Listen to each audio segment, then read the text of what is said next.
The views expressed on this program are those of the producers and individuals appearing on this program and do not necessarily reflect the views of the Sun Prairie Media Center staff, its video service providers, or the staff and elected officials of the City of Sun Prairie.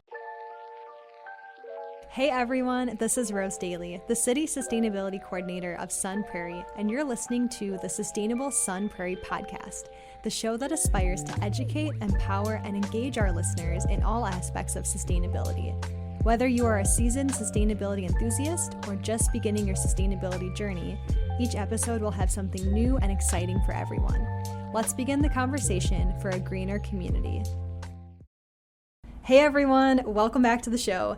Today we're diving into a topic that's more important than ever, and that's recycling. Curbside recycling has been around for over 30 years, and it has become a staple in our daily lives. We see those blue or green recycling bins everywhere, at home, in our schools, and at work. But even if recycling feels like second nature, there are some surprising facts that many of us might not know. Today we're discussing 6 things you need to know about recycling, which will transform the way you think about waste. We'll explore concepts such as wishcycling, discuss why the numbers on the bottom of containers aren't actually recycling numbers, and we'll discuss why some recycling haulers ask you to crush your cans and cartons while others say not to. Joining me in this conversation is Todd Bollenbach, who works directly in the recycling industry, and will share valuable insights and perspectives. Welcome, Todd. Thank you for being here. Thanks for having me, Rose. Appreciate the opportunity to come speak on your show today. Of course. How are you doing today? Very well.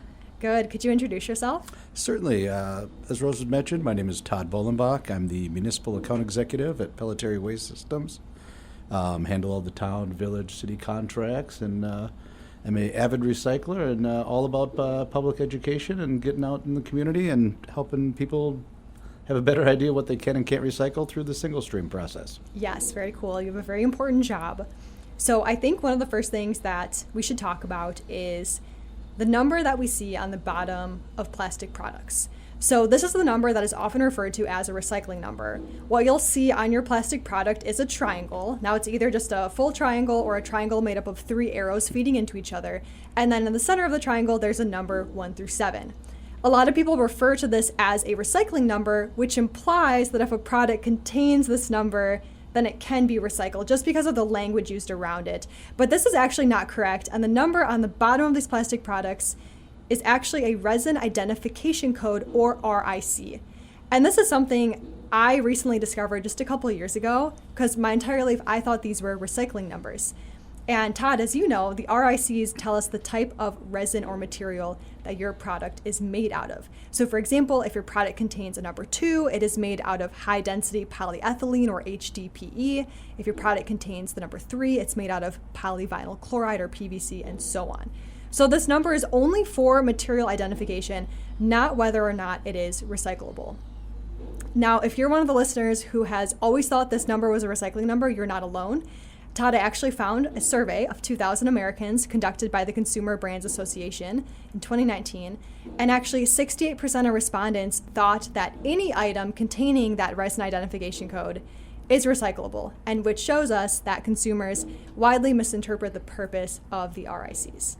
So I'm just curious to know your thoughts on this as a recycling hauler, and if you too were confused by the numbers on the bottom ever in your life.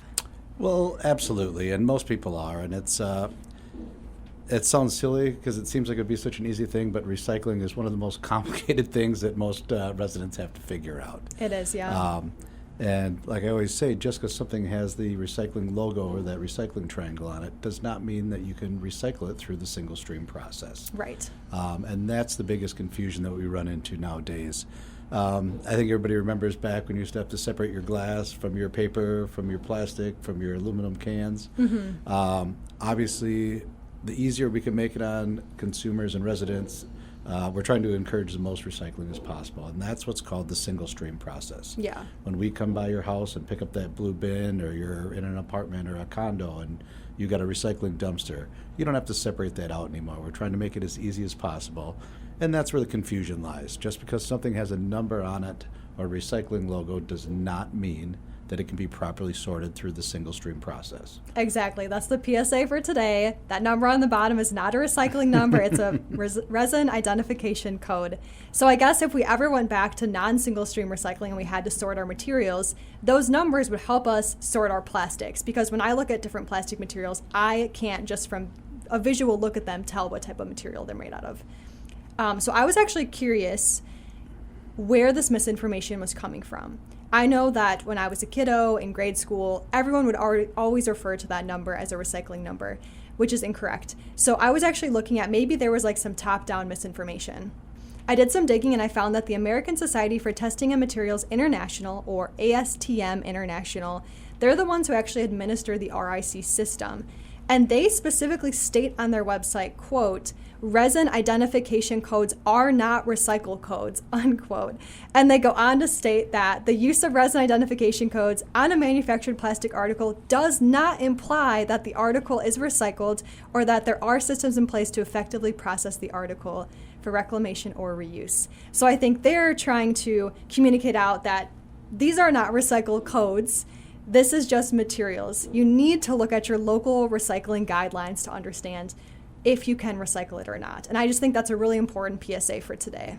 So Todd, with all that being said, I'm curious to know which of those 7 plastics Pelletary accepts, and is it common for most recyclers to accept numbers 1 through 7? Yes and no. Again, falling onto the fact that this is very confusing for most people. A lot of the off-numbered plastics, like you said, the number 1s are very recyclable. The 2s are. We sort out the 5s. And there are some homes for some other things. We, through the single stream process, do accept small amounts of all 1 through 7 plastics. It only accounts for a very small percentage of the recycling we see, the 3s, the 4s, the 6s, and the 7s. But it's really hard to retrain the entire marketplace. A place that we can find a home for those or remanufacturers of those products are very few and far between, and that market does change. A few years ago, there was a few things that we could find a home for that we do not now. But if every time there was a change in that, we had to retrain all the communities we service, it's too confusing. We want to encourage recycling, not discourage it. So of the recycling that we do take the 1 through 7s, smaller items in the recycling stream. We cannot take big block polystyrene, big foam that might come around a TV you buy. We can't take the large, rigid, 5-gallon pail. We can't take in the single stream. Those are technically 7s, things like that. I'm talking like smaller pieces. A small piece of something gets in there, a small wrap of something, a little piece of something. But that only accounts to about 1 or 2% of our recycling stream that we see. Okay, so we do accept it. We don't, obviously the larger items, like I said, we don't. There's certain things, obviously. But the little bit that slips through is easily sorted out through our process. And those do become part of the waste stream, though, that 1-2% of stuff. Okay, unless you are able to find a market for them, correct? Absolutely. Okay. And that does change every few years. There's, a new technology or something available out there. So we're constantly looking to find more homes for more items. Gotcha. That's super interesting because I feel like as the consumer, we often don't think about the market for recycling. And I didn't know that there wasn't always a market for 3, 4, 6, and 7. So that's really good to know. I wanted to ask, how often are you seeing non-acceptable items in our stream? And what I mean by this is maybe there's a consumer who has an item in their house that has a recycling number on it, but it's not actually accepted. So for example, a toothpaste tube, I know the Colgate now has a little recycling triangle on it. Same with plastic bags, but I know most of those items aren't acceptable curbside. So I just want to understand what your contamination rate looks like. Our overall contamination rate at our material recovery facility that we run here in Madison is around 15%. Okay. Ideally, we'd like to see that closer to the 10% range, but nationwide, it's about 17%. So we're still doing well in our area. Yeah, above average, like it. Unfortunately, there's no way to determine a percentage of things like those bags or the toothpaste tube or, a hot sauce packet from Taco Bell that has a recycling logo on it. Right. That number is small that comes through, and unfortunately, there's no way to distinguish a percentage on that. For individual items. Correct. Makes sense, yeah. But overall contamination is about 15% we have to sort and separate that ends up being going to the landfill. Okay, gotcha. That makes sense. So I think that leads us into our second part pretty well, which is on Wishcycling. So I think this is a term that maybe people have heard before, but they may not know the definition of it. So wishcycling is the disposal of consumer waste in a recycling bin in hopes of it being recycled when it cannot or is unlikely to be recycled. And I'm sure you know all about wishcycling. So an example of what wishcycling looks like, a very basic example would be, like we just mentioned, someone has a toothpaste tube, it's empty, they see a recycling number on it, recycling logo on it, and then they choose to put that in their bin thinking, oh yeah, this is recyclable. The recycler hauler will know what to do with this. A more extreme example would be someone has a light bulb that's burned out, and they say, well, my local recycler takes metal and they take glass. A light bulb is made out of metal and glass. I'll put this in my bin. And they think that the recycling center will just figure out exactly what to do with this. That's the hope. We wish that it could be recycled.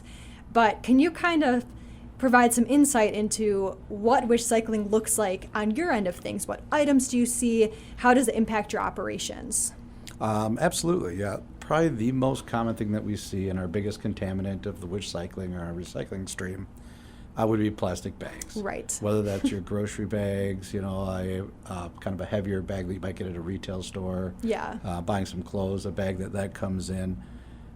Those would definitely be the worst offenders. Mm-hmm. And the problem with that is, again, if I had an entire dumpster full of those bags, I can recycle those. And again, we're talking through the single stream process. There is no way to sort out those kinds of bags, so that is a big contaminant. But there's so many places you can go now, whether it's a grocery store or the Walmarts of the world, that you can go and take these things, but not through our single stream process. So definitely plastic bags would be the biggest offender. We also see a lot of styrofoam that I had mentioned earlier. We cannot take styrofoam through the single stream process. Things like stretch wrap, pallet wrap. We get a lot of tape wrapped around boxes that people think are recyclable that are not. Okay, interesting. And probably one of the most common items that we see is pizza box. Because the average person. Right. Before I got in the industry years ago, I would have thought the same thing. Because it's cardboard, I'm throwing it in the recycle bin. However, if there's grease all over it, cheese stuck on there, that actually contaminates the cardboard and could lead to ruining other perfectly good recyclable and OCC corrugated. I see. So I just tell people, if the top's clean, rip the top off, throw it in the recycling bin, throw the bottom in the trash can. But that would probably be the three most common things that we see that are wish-cycled items. And again, I don't feel like it's lack of caring or total apathy. It's really just a lack of education and trying to figure out all the different recycling rules on here.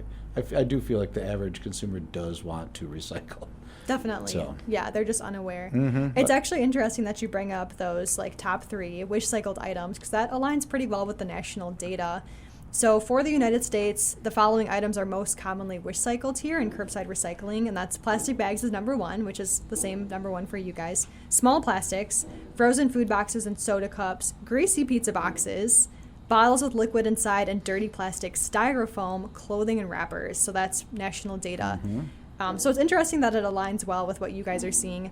Could you maybe tell us what happens when items like plastic bags are on your equipment, or things like maybe a rope or a hose? What does that do to your equipment? Well, the greatest impact that bad items in the recycling do is contaminate perfectly good recycling. Okay. We don't want things to ruin good recycling. We want to provide the cleanest product to our end users. Right. We always want to find a home for things. So we do our absolute best to clean the recycling, have a lot of safeguards in place. But the biggest thing that we are going to run into, we can call them tanglers, things like ropes, hoses. Mm-hmm. People are like, well, this is a rubber hose. Why isn't this hose recyclable? Right. That wreaks absolute havoc on some of our materials through the sorting system, all the belts, the conveyors, how things are separated. Yeah. It's hard to give a oral description of that versus a video description of that machine. But right. And large items too. Some people might want to throw like brake rotors or things like that into your can.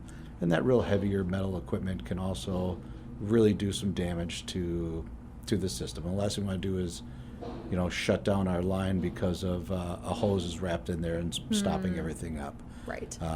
And they're getting to things too, like just dangerous things like needles or things like that people are trying to throw away. That can be very dangerous. We have people on the front line of our operation that are kind of the first line of defense through stuff that are pulling out the larger items that can't go through the sorting process. So Yeah. as much as we have in place from robotics and artificial intelligence, our people are the best first step in that process. Okay, so it's not a fully hands-off process, so we should make sure we're not putting dangerous things in No, our hands. correct. Yeah, it's like I had mentioned too, between artificial intelligence, robotics, lights, lasers, little puffs of air, how things are separated, magnets, eddy currents, all the things that go into separating this. Again, our people on the front line are the ones pulling out those hoses, pulling out a rope, grabbing a dark bag, because we, unlike a lot of places, do accept bagged recycling as long as they're in a clear plastic bag. Okay.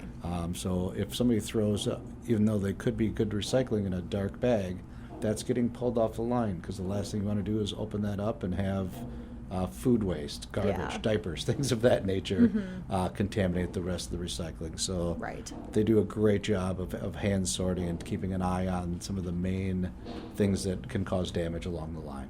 Okay, awesome. So yeah, definitely a very important job. And I would just say to our listeners, if you're able to, go ahead and Google what happens to a recycling facility when they do end up with a lot of plastic bags or ropes or hoses, like you said. I remember I have images in my mind from what I saw, and it was plastic bags just caught up in all these gears, breaking the system, slowing it down, caught up in belts. Absolutely. It just looks like a huge mess and a lot of work for your crew then to deal with, and probably slowing down operations, losing money, things like that. Yeah, we can process up to upwards of 300 tons of recycling a day at Wow.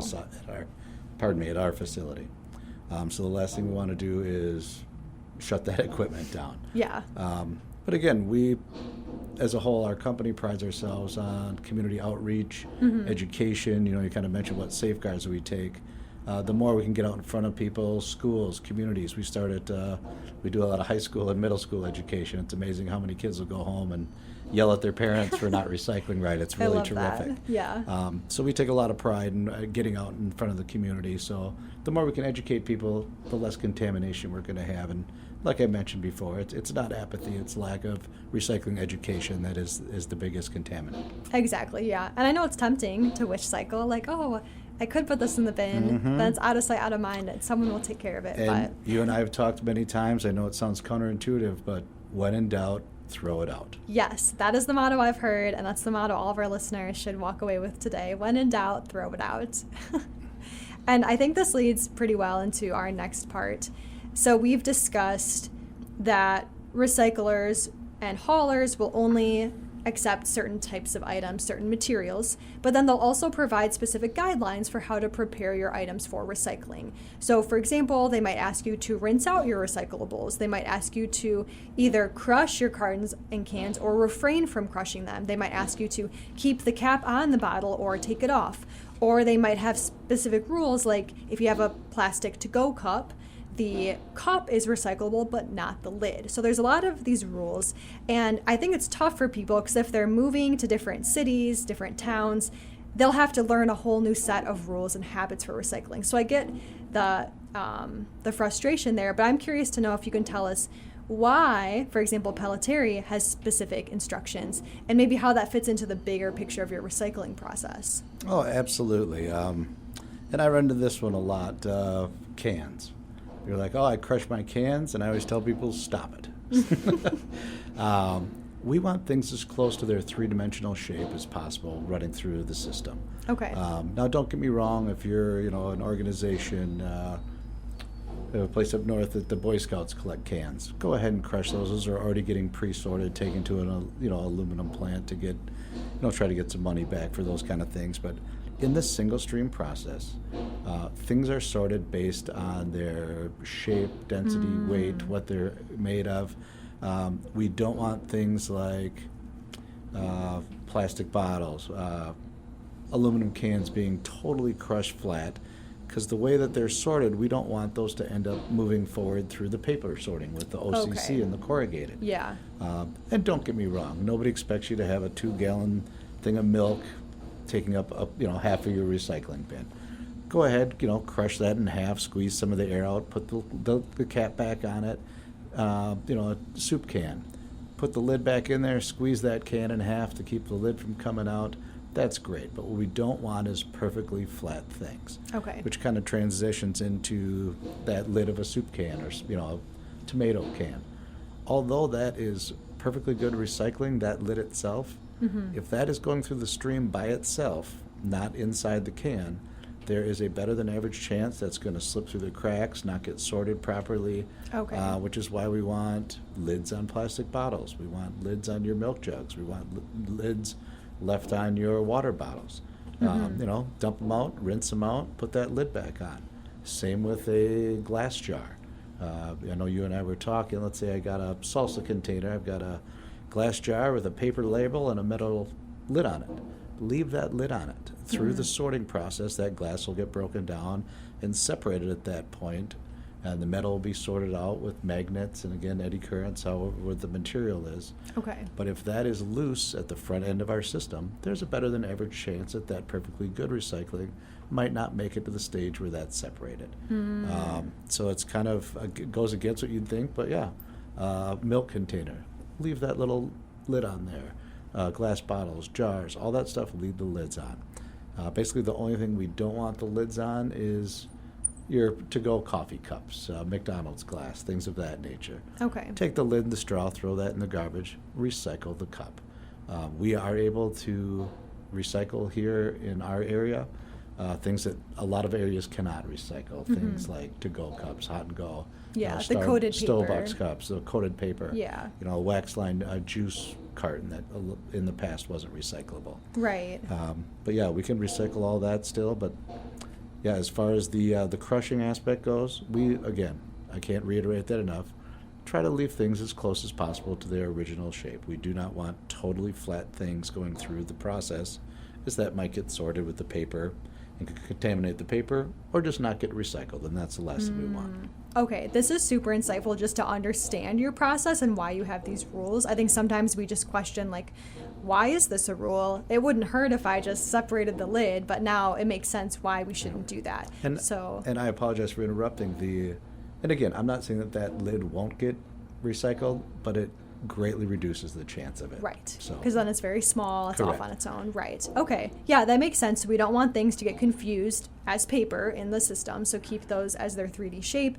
And with the smaller items, I'm going back in my notes here to when we talked about wishcycling, and the second most wishcycled item nationally are small plastics. So I'm thinking those bottle caps by themselves or other small pieces of plastic. So that makes sense why those should stay with the bigger items. They don't fall through the cracks, like you said. And then also I wanted to comment how you guys said you can recycle the cartons and the coated paper.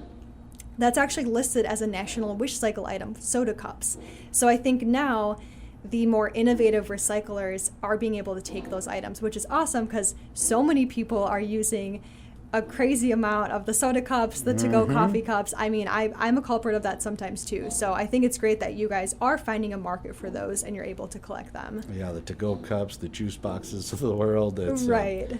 Through a partnership with the Carton Council and some work we've done with them. It does take an investment. It does take time and equipment, but it's something that we're very adamant about. I mean, our company, part of our kind of what we stand for is being good stewards of the environment. So that's the more we can recycle is very important to our company. Gotcha, definitely. So I have a question for you. I know we've been talking about Pelletary specific rules, so these don't apply to everyone. If you're not a Pelletary customer, definitely look at your local guidelines for recycling. But do you think if someone was looking at the guidelines and maybe their guidelines said, please crush everything, do you think they would be able to call their hauler and just ask, hey, like, why do you have this guideline? And do you think they'd be happy to tell them about it? I would assume so. It's, Yeah. And every company is different, who you get on the phone, what kind of questions can be answered, what's available on their website. We try to be really open and transparent with that. We want to encourage that as much as possible. I unfortunately can't speak on behalf of other companies, but For sure. We definitely have a broader range of recycling capabilities than most places. So to go back to your point before, depending on where you live, where you're listening, where you're moving to, where you might have a second home, every community is going to have a different set of rules what you can and cannot recycle. Yeah. And herein lies the problem again, why it's so confusing for the average resident. Definitely. All right, super interesting. So we've kind of been throwing around words like, being a hauler versus having these markets for different materials, processing plants, remanufacturing. Could you help us understand the difference between haulers, processors, remanufacturers? I know there's a lot of players in this game of recycling, and I want us to understand the different roles that are out there. Oh, absolutely. And on the waste end of things, it's very easy. Pelletier is a hauler. We go around, we pick up your waste, your refuse, and we take it to the landfill. We are strictly hauling things. On the recycling end of things, we are a hauler from the standpoint we come and pick it up, but we are also a processor. We own and operate our own material recovery facility, or MRF. It's located kind of just on the southeast side of Madison here, where I mentioned before we can process up to almost 300 tons of recycling a day. Through a joint partnership with the City of Madison, we process all their recycling there as well, along with all 40 of the communities we do business with as well. So from that standpoint, we are a processor where we are sorting, cleaning, separating the recyclables, where we're trying to provide the cleanest, least contaminated product for the end user. And that gets us into the remanufacturing end of things. Pelletier does not remake anything into new items. We are solely trying to sort things. We're getting the OCC and paper separated. We're getting all aluminum together. We're getting all steel and metal together. We're getting, the number one plastics together. We're doing that sorting so we can provide the remanufacturers with the cleanest products so they in turn can turn that into new products. That's super interesting to share. I know when I was younger, I used to think that the hauler who was picking up my recycling was also the one melting it down into a new product, but there's a huge supply chain here and different processes that occur along the way from different players. Correct. That's a very common misnomer. We are just cleaning it so other people can make it into new items. Right, exactly. All right, so let's move into the fifth thing everyone should know about recycling, and that is the recyclability of materials.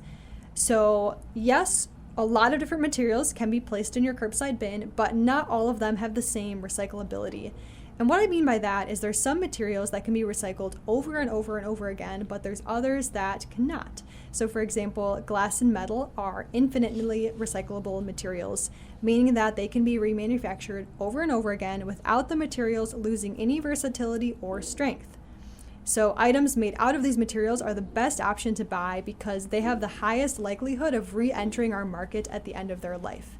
So when I first found this out, that glass and metal can be recycled forever, assuming they keep making it back to the recycling plant, I started making a choice as a consumer that I was going to purchase glass products whenever I'm able to. So when I'm at the grocery store and I have the option of a plastic peanut butter container or a glass jar, I will always choose the glass jar because, first of all, I could easily reuse that in my own house for storage or whatever, or I could recycle it and it would have a very high chance of being turned into a new glass product. So I try to do that as a consumer. Same with metals, if there's options available for that. But now I want to talk about plastic, and plastic is not infinitely recyclable because the material becomes weaker each time it goes through the manufacturing process. The polymer chains that make up plastic become shorter each time they are melted down. And because of this, I found online that plastics can usually only be recycled 3 times before they lose so much strength that they end up in the landfill. So a question for you, Todd. What percentage of materials that you receive are glass and metal, the infinite materials, versus plastic? Well, I can tell you at our MRF specifically, about 58% of all of our recycling is going to be paper and OCC, your corrugated, your boxes. About 15% is going to be glass, 4% metal, and about 7% plastic. Okay. That does vary by the season. As you can imagine, during the holidays, our corrugated and cardboard OCC levels go up. In the summer, you see a spike in your plastics, water bottles, soda bottles, Right. Things of that nature. And then in the winter, we actually see a little spike in, things like your soup cans, a little more cooking. You're doing a lot more stuff at I home, see. things of that nature. Yeah. And obviously to a smaller extent, but that does variable. But that's a good average we could use. Okay, that's super interesting. I didn't look into the recyclability of paper. Do you happen to know if that's an infinitely recyclable material? It is not. Okay. The fibers in paper can only be broken down a few times. And that's another reason people often ask, well, why do I need to have my lid closed on my garbage can? If it rains, that wet corrugated can ruin the recycling. It can damage the fibers and make that not recyclable. I see. Another one of those little things that just the normal person wouldn't have any reason to know. Right. So yeah, paper cannot. It's going to have a very short recyclable life, Okay. Much like plastics. And that's probably why then you guys don't want the greasy pizza boxes, because then it's just Correct. soaked in grease. Absolutely. Okay, it's all coming together now. So I want to talk about plastic because that's the non-infinitely recyclable material. What typically happens to the plastic that you guys collect? Is it downcycled? Is it made into new bottles? What happens to it after you sell it to? I'm glad you asked, and I can give you kind of a rough breakdown of some of the different types of plastics and what happens to them. Your number ones, the polyethylenes, the PETs. Our MRF can optically sort those with a 98% capture rate. Wow. So it's pretty impressive. Those are recycled back and made into new bottles. The clears, a lot of the colored PETs are made into fibers. A lot of that type of material is made into new fibers. Mohawk carpet is one of our largest end users that takes that. So a lot of the bottles you throw in your recycling bin, a month later might be on your floor as your carpet. Okay. So although a lot of these products aren't infinitely recyclable, we can do our best to make those into products that can last a very long time. So they're not just filling up a landfill, they are being put into good use. Okay. I had a quick question for you. Sure. So for the number one plastics, you have a 98% capture rate. Can you tell us what type of process you have in your plant that's able to have such a high capture rate? Is it cameras? Is it robots? It is cameras, it is robotics, it's there's things that sort those out and actually will shoot like a perfect little beam of air at something and separate it from different types of material. Okay. It's definitely above my pay grade from an engineering standpoint, but it is very impressive, and I encourage anybody, if they'd like to see kind of the steps and how the sorting process works, please go onto our website, pelletieri.com, under recycling. There's a terrific, I want to say 6 or 7 minute video that walks through the whole step from when it's dumped into our MRF to when it's finalized and bundled to the end user. It's really educational. It's terrific. Okay, that is awesome. So hopefully that gives you a little idea of kind of what happens to the PETs. The number twos, which are high density polyethylene. This is one of the most used plastics and really easily recyclable. Clear HDP is made into new bottles and containers, and the colored HDP is made into things like lumber, decking, things like drainage tiles and farming equipment, down to everything like landscape tiles that might be around your garden.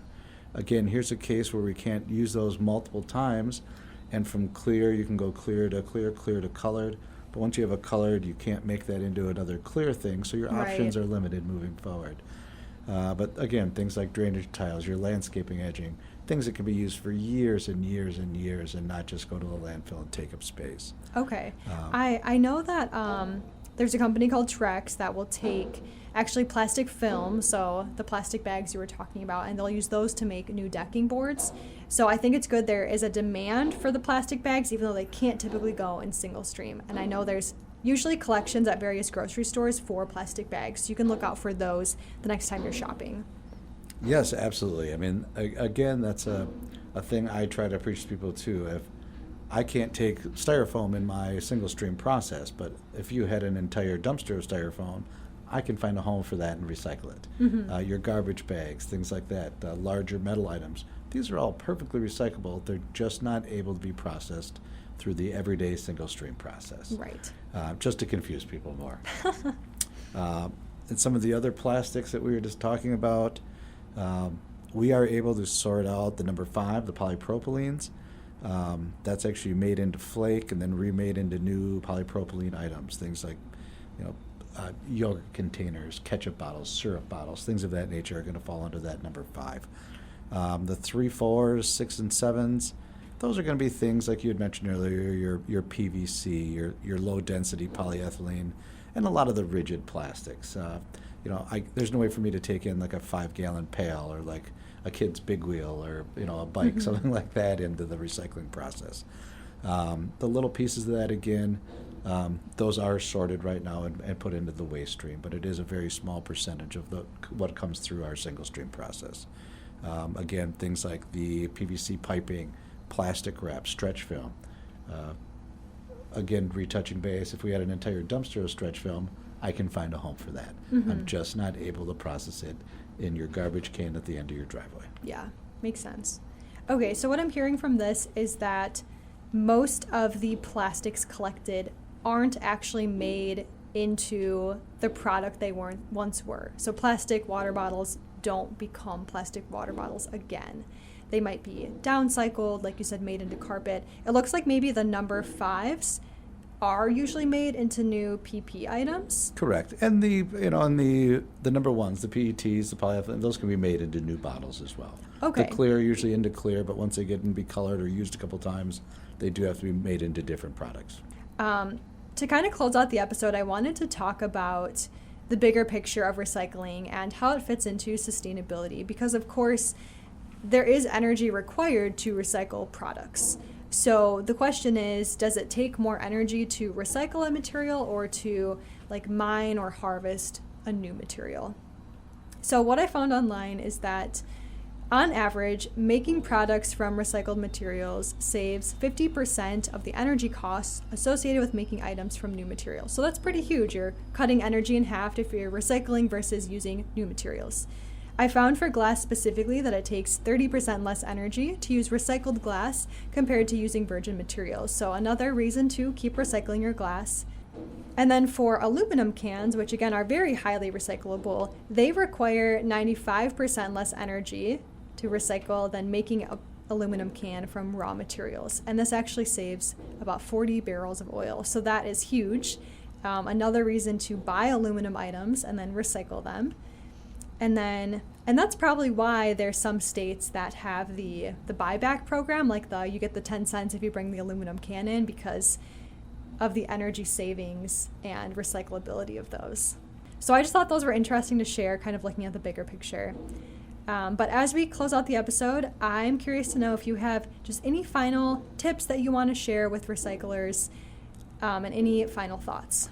I do, and thank you again for having me today. It's always a pleasure to work with the community and get out here and try to do our best to help educate a little bit more. One thing I would strongly suggest, if people have the ability to, Pelletary has a fabulous app for your phone. It's brilliantly called Pelletary, so it's easy to find. But on that, besides the everyday stuff like when your pickup days are, we have a great Recycle Right tool.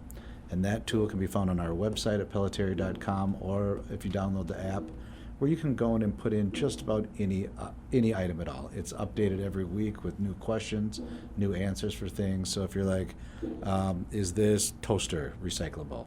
You can put in toaster and it'll say yes or no. In our case, it would be yes. We can actually recycle small appliances as long as there's no batteries. But if it's something that we can't take in the recycling stream, not only will it'll tell you that you can't recycle it, it'll give you some options where you can take it. I think that's terrific. It's a really easy, everyday option. If somebody's got a question on something, it takes 2 seconds to pull up the app on your phone and plug in an item and see if it's recyclable or not. And again, this is going to be directly associated with what we can take from the curbside recycling. And it's always tricky, recycling versus single stream recycling are two totally different things. I know we've mentioned it numerous times on this broadcast, but it's, the recycling that's picked up at your curb gets sorted through a different process than if you're taking it directly to a metal remanufacturer, or if you've got a whole thing of just garbage bags.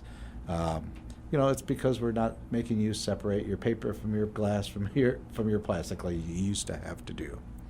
And again, something that I can't, and we've touched base on numerous times, just because it has that recycling logo on it does not mean it can get thrown in your recycling bin. Right, because it's a resin identification code. Yeah, it's not a recycling number. I mean, there's between the toothpaste tubes, plastic bags, stretch wrap, hundreds of other items that might think to be recyclable. We run into things like pouches that you might buy beef jerky in or some flour at the store. It might look like, or it might have a logo on it. Those are multi-layer things that they might have some polywoven nylon in it. It might have, different layers that there's no way to separate that. It's just like textiles and clothes. Barely anything is just cotton anymore. It's a cotton poly blend or nylon blend. There's no way to separate those fibers in clothes right now. Unfortunately, it's super confusing, and all those kind of one-off items that technically can be recycled falls on the consumer to figure that out, or municipalities. I know you've done a terrific job here in Sun Prairie about providing opportunities for residents to take those extra things. But it's if there's one thing you could walk away from this is, I guess I would say, check the app, check the website. When in doubt, throw it out. It sounds very counterintuitive, but bad recycling can do more damage by contaminating perfectly good recycling. Yes, good point. Todd, thank you so much for your time today. This has been a delight chatting with you. Oh, absolutely my pleasure. Really appreciate you giving us the opportunity to come and speak on your show. All right, thanks. Bye, everyone. Thank you for listening to Sustainable Sun Prairie with your host, Rose Daly. I hope you enjoyed this episode and uncovered something new about sustainability. As always, you can subscribe to our podcast and listen anytime on Spotify, Apple Podcast, Google Podcast, and you can listen live on 103.5 FM The Sun, WLSP-LP, and on demand on the Sun Prairie Media Center app. For links and resources mentioned in this episode, as well as our contact info, please visit the show notes. Thanks again, and I'll see you next time.